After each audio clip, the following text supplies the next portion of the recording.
How to start trading from zero. अगर मैं आज अपने आप को पीछे लेके जाऊं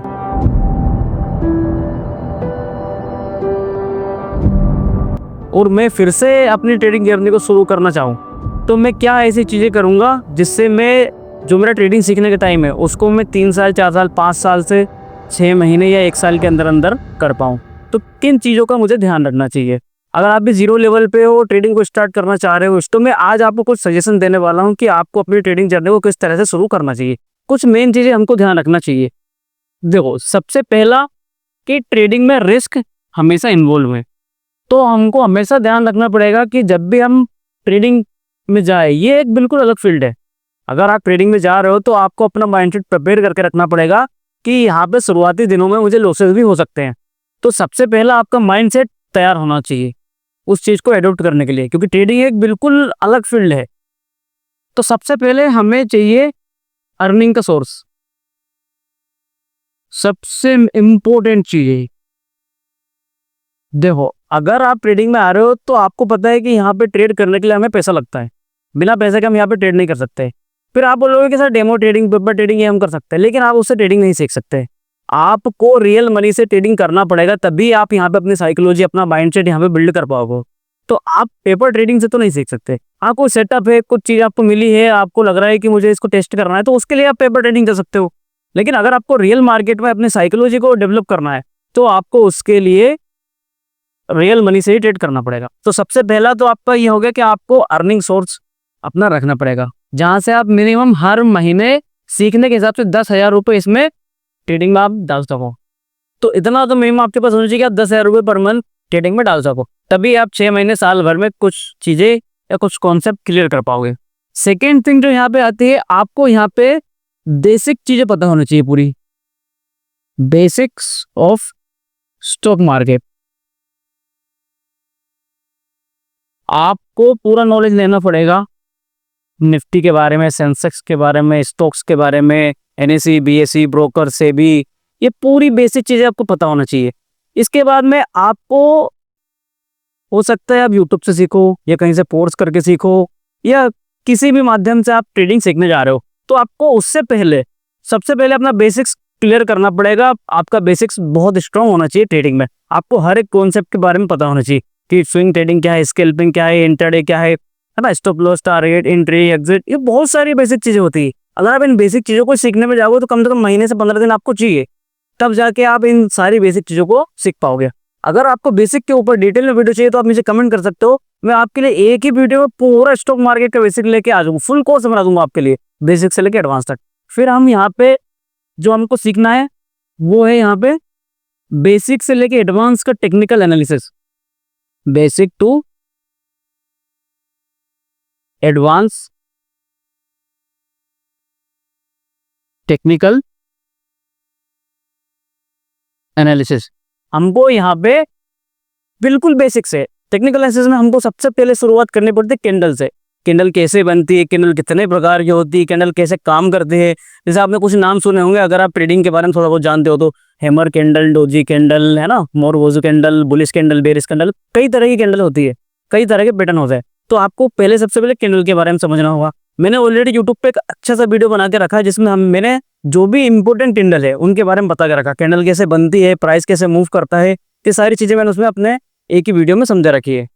फिर हमको इसमें कैंडल के बाद में इसमें सीखना होता है हमें चार्ट पैटर्न। चार्ट पैटर्न के बाद में हमको इसमें सीखना होता है मार्केट का ट्रेंड क्या होता है ना, कितने तरह के ट्रेंड होते हैं।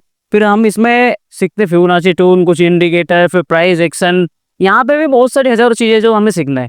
अगर आपको इन पे भी वीडियो चाहिए कि हमको बेसिक से लेकर एडवांस का टेक्निकल एनालिसिस आप एक ही वीडियो में दो, तो मैं आपके लिए उसका भी एक फुल कोर्स लेके आ जाऊंगा, है ना।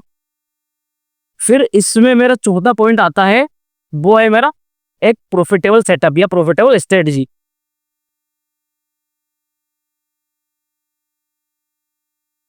प्रॉफिटेबल सेटअप, अब आपको ये कहाँ मिलेगा प्रॉफिटेबल सेटअप? अब आपको प्रॉफिटेबल सेटअप कहाँ पे मिलेगा? देखो, प्रॉफिटेबल सेटअप ढूंढने के लिए आपको कहीं जाने की जरूरत नहीं है। आप जब टेक्निकल एनालिसिस सीखोगे तब आपको बैक टेस्ट करना है। बैक टेस्ट कैसे करना है वो भी मैं आपके लिए एक वीडियो अलग से बना दूंगा, है ना। यानी जितनी भी चीजें आपको इसमें रिक्वायरमेंट है, मैं हर एक टॉपिक पे अलग अलग एक एक वीडियो बना दूंगा। अगर आप चाहते हो सर आप अर्निंग सोर्स पे ही बनाओ, हम स्टूडेंट हैं, हम कहाँ से अर्न कर सकते हैं, वो उसके लिए भी मैं उस पे भी आपके लिए एक वीडियो लेके आ जाऊंगा। आप बोलोगे सर हमको एक ही वीडियो में पूरा बेसिक ऑफ स्टॉक मार्केट सीखना है, उस पर भी मैं एक वीडियो ले आऊंगा। Basic to advance technical analysis पे भी एक वीडियो ले आऊंगा। प्लस प्रॉफिटेबल सेटअप कैसे बनाना है, या मैं कौन से सेटअप पे ट्रेड करता हूँ, मैं अपना ही सेटअप आपके साथ शेयर कर दूंगा। अपने यूट्यूब चैनल पे कुछ सेटअप ऑलरेडी मैं डाल चुका हूँ, जिसमें मैंने बताया आपको फ्लेग एंड पोल के बारे में, जिसमें मैंने आपको बताया है कुछ price action plus box consolidation theory के बारे में। तो उन सेटअप को भी अगर आप यूज करोगे तो आप उसमें भी अच्छा पैसा बना सकते हो। देखो किसी भी सेटअप को आपको ये नहीं देखना कि इसकी एक्यूरेसी कितनी है। अगर मैंने 10 रुपये इन्वेस्ट किए और उस पर मैंने 3 रुपये का लॉस लिया, 6 रुपये का प्रॉफिट लिया, यानी कि मेरा रिस्क रिवॉर्ड अगर 1:2 है, 1:3, 1:4 है, तो वो सेटअप अपने आप प्रॉफिटेबल आ जाएगा, चाहे उसकी एक्यूरेसी कितनी कम हो। कोई भी सेटअप हो उसकी एक्यूरेसी 30-40% से तो ऊपर ही होती है, कितना ही बेकार सेटअप हो। 30-40-50% ओवरऑल जब आप लॉन्ग टर्म में देखते हो तो उसकी एक्यूरेसी बढ़ ही जाती है ना। प्रॉफिटेबल सेटअप के बाद में मुझे एक चीज को समझना पड़ेगा, वो होता है रिस्क मैनेजमेंट। तो वो रिस्क मैनेजमेंट सबसे इंपॉर्टेंट पॉइंट होता है हमारे लिए। रिस्क मैनेजमेंट क्या होता है, यानी मान लो अगर मेरे पास 1 लाख रुपए हैं, अब मैं उस पर हर एक ट्रेड में कितना लॉस मेरे को उस पर लेना है, कितना प्रॉफिट मेरे को उस पर लेना है, कितना टारगेट रखना है, कितना स्टॉप लॉस लगाना है मेरे को, या एक दिन में कितनी ट्रेड करना है, अपनी कैपिटल को कैसे मैनेज करना है। ओवरऑल आपकी जितनी भी एक्टिविटी होती है मार्केट में एंट्री से लेके एग्जिट के बीच में, उन एक्टिविटी के बीच में आपको सब कुछ डिसाइड करना होता है रिस्क मैनेजमेंट के आधार पे, कि मुझे कितने % में लॉस लेना है। ये सारी चीजें उसी में आती है। अगर आपको रिस्क मैनेजमेंट भी डिटेल में सीखना है, उस पर भी एक मैं अलग से वीडियो ले आऊंगा। इस वीडियो में हम केवल बात कर रहे हैं कि how to start trading from zero, कि मेरे को जीरो से स्टार्ट कैसे करना है। अगर आज मैं अपने बिगिनर फेज में होता तो मैं कैसे स्टार्ट करता। सबसे पहले मैं अपना अर्निंग सोर्स बनाता, फिर मैं बेसिक चीजें सीखता, फिर मैं बेसिक टू एडवांस टेक्निकल सीखता, है ना, कोई एक प्रॉफिटेबल सेटअप ढूंढता या बनाने की कोशिश करता। उसके बाद फिर मैं रिस्क मैनेजमेंट पे ध्यान देता, है ना। उसके बाद फिर मैं अपनी 6 पॉइंट में मैं लिख रहा हूँ यहाँ पे, अपनी ट्रेडिंग साइकोलॉजी पे वर्क करना है अपने को। ट्रेडिंग साइकोलॉजी क्या होती है, जब आपको एक ट्रेड में प्रॉफिट हो जाता है आपको ग्रेड आ जाता है, जब आपको एक ट्रेड में लॉस हो जाता है आपको फियर आ जाता है। तो यानी ये जो हमारे ह्यूमन इमोशंस है, इनको कैसे कंट्रोल करना है। आपने देखा होगा कि आपने ट्रेड में एंटर किया, ट्रेड में एंटर करते ही एक बड़ी रेड कैंडल बन जाए, या आपका ट्रेड लेते स्टॉप लॉस सेट हो जाए, तब आपका दिमाग कैसे काम करता है।